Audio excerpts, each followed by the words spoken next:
E olha, eu já mencionei aqui na abertura o resumão do cenário político e jurídico do Vaticano que a juíza Denise fez pra gente e eu amei.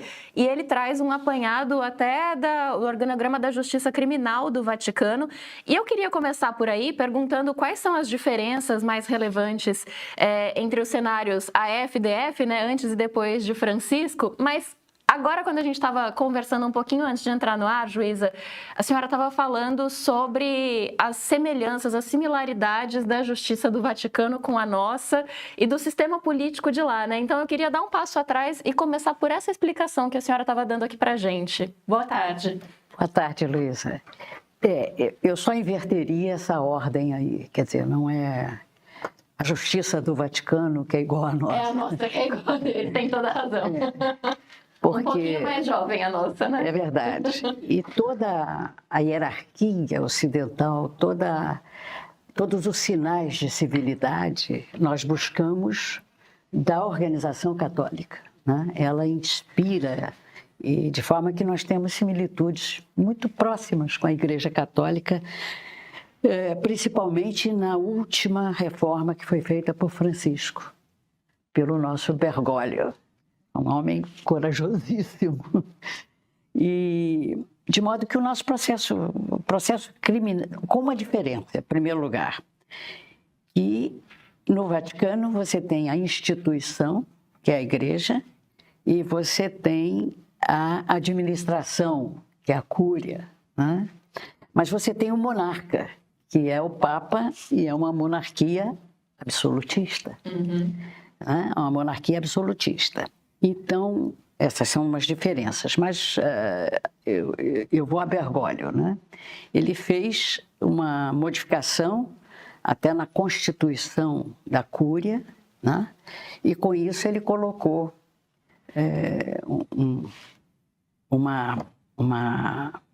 um rito, quer dizer, uma estrutura jurídica muito interessante do tribunal.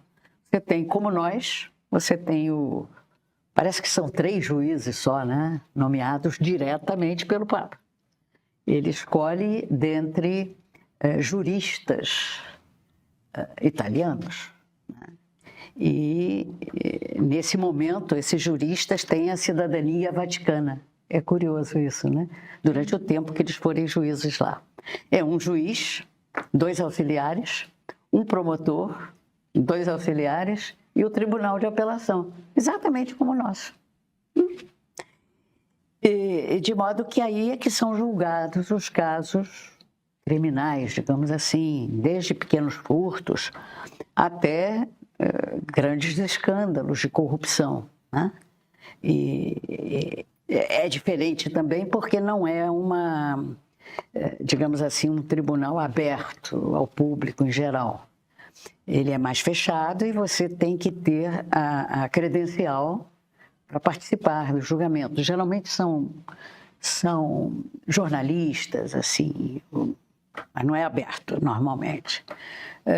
Se condenado, né? Curiosamente, o Vaticano, o Estado do Vaticano tem lá dentro a prisão, mas são 4 celas só, de modo que há um acordo do Estado do Vaticano com o Estado italiano e muitas vezes o Estado do Vaticano usa as prisões italianas, né? Há um acordo entre os 2 estados. Mas tanta gente assim é condenada à prisão dentro do Vaticano, não é exatamente um país grande, né? Precisa de mais de 4 celas?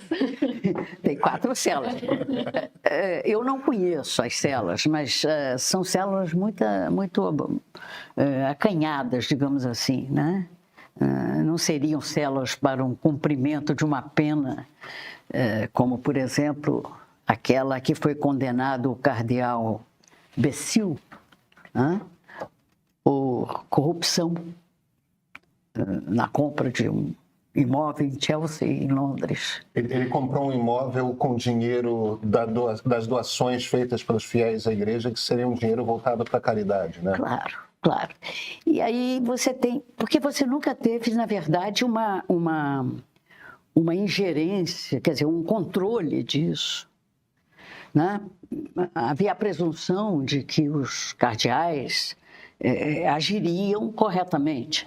Mas nós estamos tratando de seres humanos, né? E, naturalmente, há aqueles que se desviam. E a Santa Sé, quer dizer, o Vaticano teve casos de corrupção e casos não só de corrupção, mas também casos criminais de pedofilia. Isso é público e muito debatido, né? Só não são muitos debatidos os casos de corrupção, né? Curiosamente, né? Curiosamente. Mas os casos de pedofilia, sim. Né? E a igreja, ela sobrevive das doações, né, do mundo inteiro. E as doações são para as obras de caridade, de equalizar, eu diria, eu não diria desigualdade, mas verdadeiros contrastes, né, que nós temos no mundo. E a igreja, ela se propõe a isso, né? De modo que ficou uma situação... Francisco foi o primeiro, ele é o primeiro jesuíta. Primeiro jesuíta. Primeiro jesuíta, Companhia de Jesus. Juíza, eu acho que muitos dos que estão nos acompanhando não têm essa memória, mas a principal razão da renúncia de Joseph Ratzinger, ou pelo menos a principal razão alegada, é que ele estava ficando velho, ele queria estudar e não tinha mais energia para se dedicar para lidar justamente com o caos da Cúria Romana. Ele não tinha energia e descobriu lá consigo mesmo que não tinha o talento necessário para... Ele não queria fazer aquilo. Eu quero me aposentar, né? O famoso, tá bom para mim, não quero... E, de certa forma, a gente está falando de um momento em que na igreja, simultaneamente, a gente estava já há uns 10 anos, desde que o Boston Globe começou com as reportagens sobre abusos sexuais na igreja católica em Boston. A gente já estava uns 10 anos falando sobre escândalos de pedofilia, porque começou por Boston, mas saiu pipocando por tudo quanto é canto do mundo. Tem no Brasil, tem na Irlanda, tem na Argentina, tem...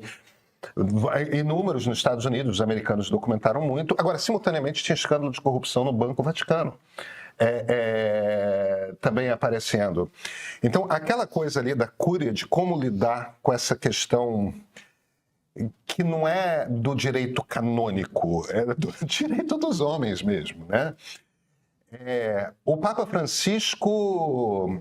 Papas são eleitos, evidentemente, com a missão de ser Papa, o que não é um trabalho pequeno.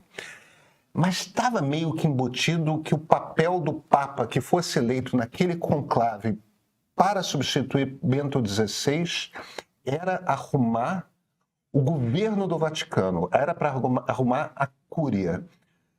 Francisco cumpriu essa missão? Bom, quando falamos de Vaticano, nós naturalmente estamos falando de coisas que a gente supõe, porque eles não falam. Assim. Né?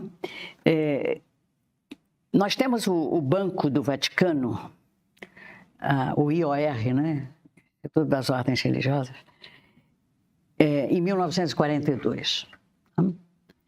Quando o Vaticano se torna um Estado, a partir do Acordo de Latrão... Mussolini tocando. Com Mussolini, porque a igreja era dona de toda Roma. Né? Isso. E desde a unificação de Roma, talvez... Desde a unificação da Itália...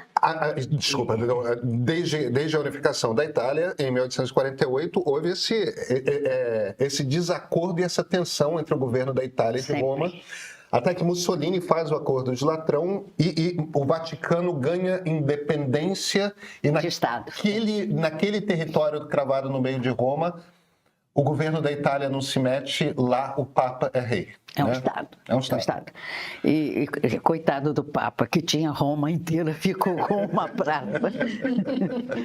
Coisas de Mussolini, né? Não, ele deu uma praça, mas Pio XII ficou muito satisfeito, porque afinal de contas tinha o seu território, né? E deu também Castel Gandolfo e tudo mais. Agora, então foi criado em 1942, foi criado o Banco do Vaticano. né, para dar uma certa ordem. Então é relativamente novo isso de mexer de cardeais. Serem banqueiros. Banqueiros, né? Eles não têm muito isso. E, enfim, começou ali, mas não tinha nenhum controle, nada disso. Ia chegando e ia fazendo. Bom, até que finalmente nós temos temos em Paulo VI um cardeal muito interessante, americano, o cardeal Marcinkus, um homem eu conheci o Marcinkus, quase 2 metros de altura, e ele, Paulo VI, lhe dá a gestão do banco. Mas era uma época que a igreja estava mais ou menos meio sem dinheiro, sabe? Depois da guerra, disso tudo. Então, o Marcinkus conhece aquele banqueiro Sidona, lá da Sicília, né? Que era ligado à máfia, aquela confusão. Então, ele disse, olha, eu tenho como aqui lhe ajudar para fazer o dinheiro render. Basta aceitar qualquer dinheiro que venha. Dinheiro não traz a marca da procedência, vamos aceitar. E assim começou, com o cardeal Marcinkus, essa situação toda. E o dinheiro foi entrando. E o Banco do Vaticano lavava dinheiro da máfia. Totalmente. Essa coisa de lavar dinheiro de contravenção, de contraventor, de máfia local, a senhora entende, né? Mas era uma época em que não havia propriamente, nós estamos falando de lavagem de dinheiro, lavagem de bens, capitais, essas coisas, só surgiu a partir dos anos 90. Uhum. Eu me lembro que quando eu fui para o Fórum Econômico Mundial em 96, nós queríamos convencer a Suíça de que ela precisava ter uma lei de lavagem de dinheiro. Isso foi no 11 de setembro que aconteceu, né? A coisa ficou melhor aí. Mas, enfim, então não tinha nada disso. Então, entrava o dinheiro da máfia e ia para os bolsos, né, para os financistas, para aqueles que eram os intermediários, e aí foi uma tragédia total. Mas entrava o dinheiro para a igreja. E Paulo VI, um homem de fé, ele achou que estava bem. Então, quando ele morre, entra Marcinkus, entra João Paulo I. Giovanni Paulo I, o primeiro que fica só 33 dias, né, e faleceu, supostamente por um ataque cardíaco, não se sabe, enfim. Mas aí é sucedido por Giovanni Paulo II, que entrou com um objetivo. Porque quando você vai governar, você tem um nicho, né? E ele entrou dizendo o seguinte, eu quero destruir o comunismo. Eu gosto de falar, quero destruir o comunismo. Quero destruir a autocracia no mundo. Quero o comunismo. E ele vai e toma esse rumo e deixa o Marcinkus. E o Marcinkus, a essa altura, já estava fazendo toda a série de negociatas. E veja bem, não existia legislação alguma no mundo existiam algumas legislações e tal, mas não existia uma lei de lavagem de dinheiro, uma cooperação internacional, não existia isso. Né? Então, Marcinkus continuou fazendo negócio lá da máfia, aquela história toda, Banco Ambrosiano, né? Enfim, você tem aí nesse caminhar uma série de mortes, né? O Gelli e também aquele que morreu em Londres, esqueci o nome dele agora, pendurado numa árvore, né? Enfim, era o crime organizado que estava aí, fazendo aparecer o dinheiro dele, que ele recebia em dinheiro em espécie. E aí, então, você tem essa situação toda, e Giovanni Paulo II, e ele... A gente está falando do fim dos anos 70, juiz, é isso? Não, aí nós já estamos falando... João Paulo II já é anos 80, anos 90. Anos 80, 90. Eu dei um Google aqui, foi 78, o início do papado dele. Então a gente está falando do início dos anos 80. Daí, tá, ok. 80... É o período de fim da Guerra Fria, da queda do... da queda do muro de Berlim.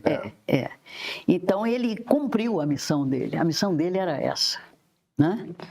E ele ele não ligou. Para ele, a cúria era uma coisa que ele não entendia e não queria entender. Era um papa pastor, né? Ele gostava de viajar pelo mundo e ter contato com os fiéis, né? Era. E derrubar o comunismo.